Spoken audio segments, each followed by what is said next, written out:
Hii ni Fumo 255, karibu katika dondoo za burudani kubwa. Tunaangazia mziki mzuri wa Rayvanny ambao wameutoa hivi karibuni.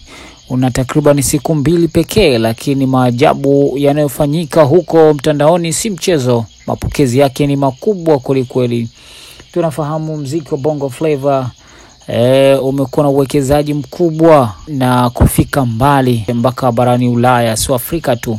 Na miongoni mwa wasanii ambao wanafanya vyema ni Rayvanny, rais huyu wa NML, Next Level Music. Kitaja miongoni mwa wasanii wakubwa Big 5, basi Rayvanny ni miongoni mwao, na hivyo mziki wake umekuwa katika ubora na standard ya hali ya juu, na umekuwa ukitikisa sio tu Afrika kama nilivyokujuza awali, bali ni duniani kiujumla.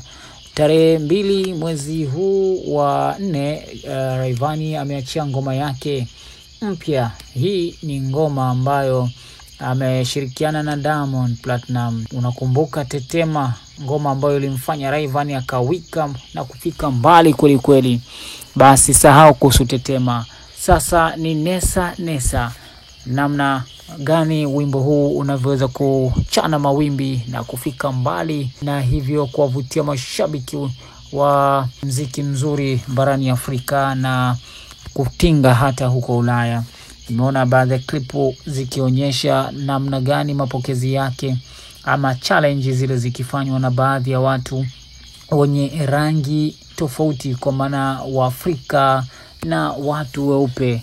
Lakini sao pia kuhusu hilo, angalia namba zinavyokimbia, kwa maana kwamba mziki huu wa Nesa wa Rayvanny umekuwa na mapokezi makubwa kweli. Mpaka hivi sasa ndani ya siku 2 tu tayari umeshaingia trending music videos kwa nchini Tanzania, ukishika nambari 1 pale. Na katika kushika nafasi hiyo ya kwanza mpaka muda huu ambapo naingiza sauti hii, video hii ya Nesa ya Rayvanny tayari imeshaangaliwa na takribani watu 915,933. Muda wowote ninaweza kusema utakuwa umefikisha viewers milioni 1. Huu ndio ukubwa wa Rayvanny, na huu ndio ukubwa wa mziki mzuri siku zote.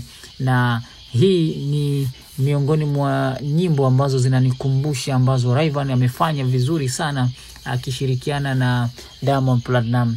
Nakumbuka Tetema ambayo ilimfanya Rayvanny kuwa mkubwa hasa kimataifa, ambapo miongoni mwa show zake ameziweka katika Instagram yake pale.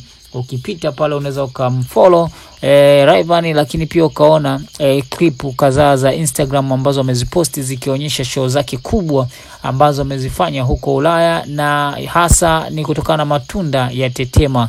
Hii ni Fumo 255. Usisahau kusubscribe, kulike na kucomment YouTube channel yetu ili usipitwe na kila kinachotrend huko mitandaoni.